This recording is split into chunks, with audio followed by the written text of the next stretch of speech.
Man, what is happening, my YouTube family? Of course, it is your boy B New coming at you this morning. Just want to send out positive vibes to everybody out there for whatever you could be going through. But just to jump right into it, there was a lot of action going on in the NBA last night. I know a lot of you probably checked out a lot of games. Everybody probably saw Porter hit the big shot against Dallas to see Denver take them down. But of course, we're going to focus on what everybody seems to be talking about nowadays, and the two main teams that everybody tends to be focusing on, and that is the Los Angeles Lakers and the Brooklyn Nets. And while they did not play each other, they played on the same night.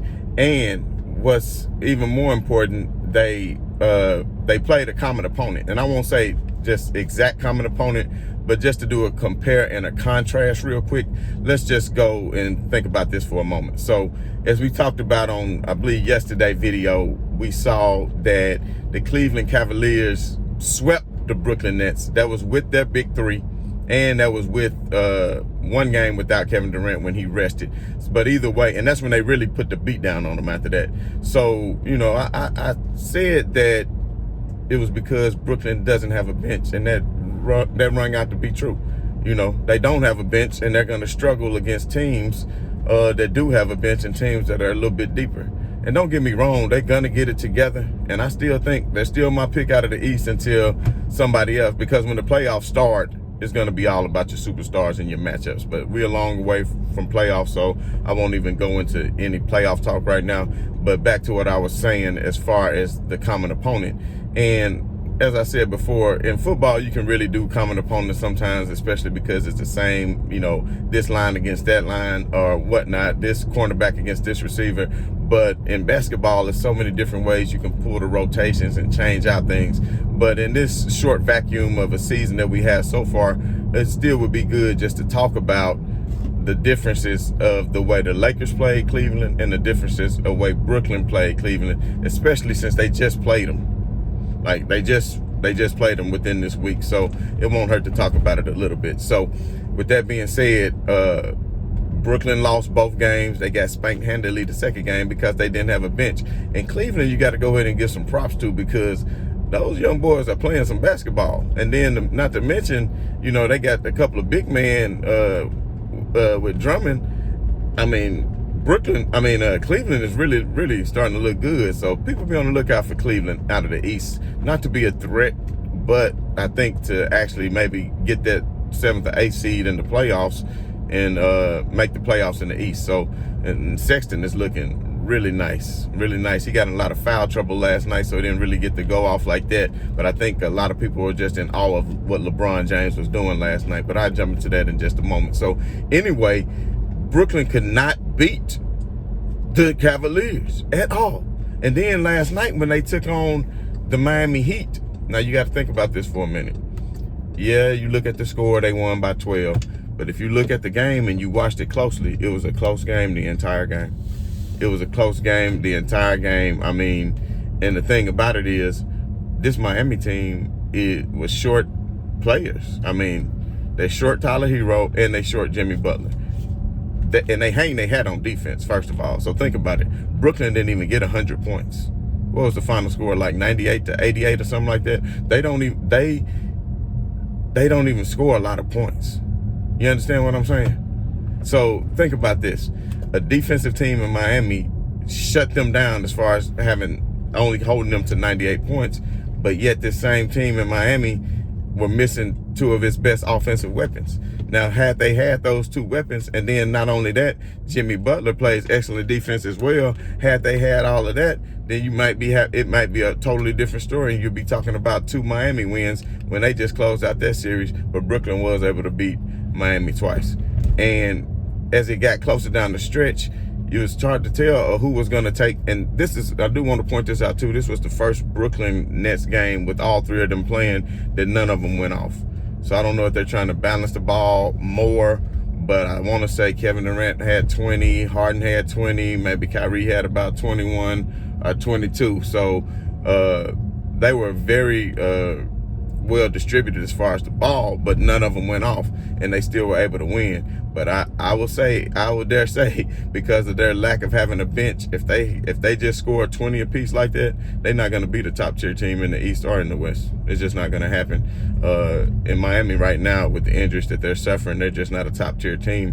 When they get fully healthy, I do expect them to make a run at the playoff spot, and a run at the finals like they did last year, even though people want to say, well, that's just a bubble. But that was a hell of a Miami team. And, I mean, Goran Dragic is still a great player. Bam Adebayo was really showing me some things last night. Nobody couldn't stop him. The Nets didn't have anybody to stop Bam.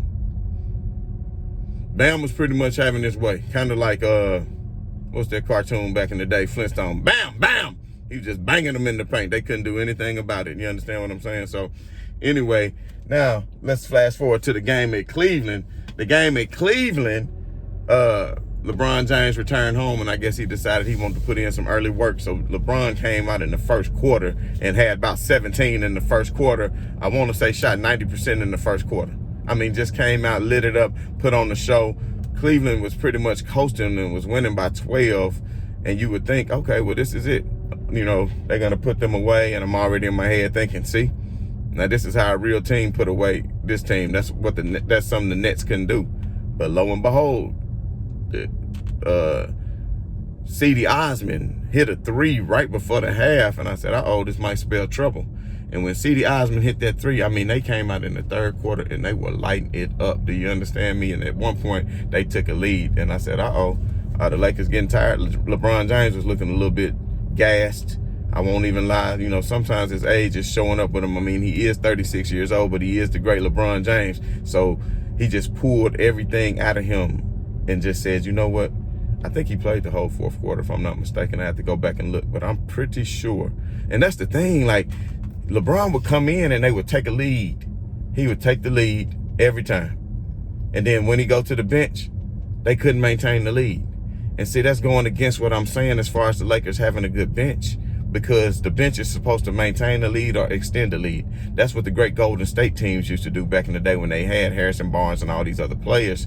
But now it's just like the Lakers, they still a good bench. They just didn't have it in them last night. And I'm not sure what was going on with some of the rotations, but they played a good game. And I mean, you just got to give it to Cleveland. They had a lot of fight in them, and they wanted to definitely win that game in front of the hometown crowd and with LeBron return. And that was for sure because of the way they played. I mean, that was most definitely for sure. But, of course, everybody knows what happened in the fourth quarter. And I think Skip Bayless or some clown out here was saying that that LeBron has been disappearing in the fourth quarter and that LeBron hadn't given you anything in the fourth quarter. I believe that's what they were saying.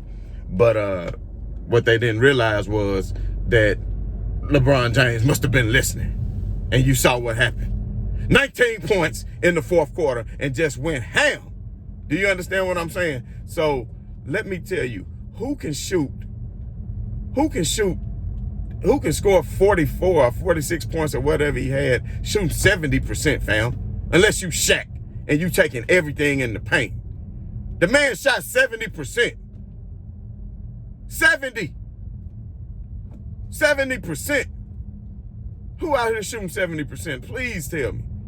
And then think about it. What was he, 60% from 3? 6 out of 10 from 3? I mean, he's elevated his three-point game so much it just doesn't even make sense at all. It doesn't make sense at all. And that's what I'm telling you. Once the playoffs start and the finals start, who the hell they gonna get to stop LeBron James? He won a back-to-back. All he needs is a little bit of help, and he got that with Anthony Davis. And Anthony Davis, he needs to show more consistency. Anthony Davis, I mean, him and Drummond went at it all night. That was a good matchup to watch, and I won't lie. And somehow people are saying that the Nets are going to pay off, that the Cavs are going to buy Drummond out of his contract since they got the guy from the Nets. Man, I don't know why I always forget this man's name, and I know it with the big fro. Y'all know who I'm talking about. But since they got him, that they're going to buy out Drummond's contract for whatever reason, because he's in the last year of his contract anyway, and they free up some space, which wouldn't make any sense to me because they look like they vying for a spot. So I don't understand why they would buy him out and get rid of him unless it was really going to help them. But if it does, they say the Nets are really eyeing him to get him, and there is rumors that the Nets are trying to get Kevin Love. So, I mean, of course, as always, they trying to do whatever they can. I think they put in a call to the military and to the National Guard to see who else they could get to stop 36-year-old LeBron James. But I don't know if the Navy or whoever going to come in. But, you know, let them build whatever they're going to do, because nobody going to stop it. Nobody going to stop it. And LeBron James is going to be crowned again, and they're going to reign victorious. Do y'all understand what I'm saying? Because the Lakers proved last night that when it come down to a close game, and stop saying LeBron James not clutch, because that game got down close again in the fourth quarter, and you thought LeBron was tired, then next thing you know, what he do? Hit a three. Then what he do? Steal it. Dunk. Then what he do? Hit a three. Bam. Game over with. You understand what I'm saying? Game over with. So we're going to see. They're going to take a break tonight. Then they still going to continue this 7-game Eastern Conference road trip as they take on the Philadelphia 76ers on tomorrow night. And the Philadelphia 76ers, I want to say, is number 1 in the East right now and looking like a pretty good contender. So we get to see Ben Simmons against LeBron James and Joel Embiid take on Anthony Davis. I think that's going to be a damn good matchup. So everybody tune in tomorrow on ESPN. You understand what I'm saying?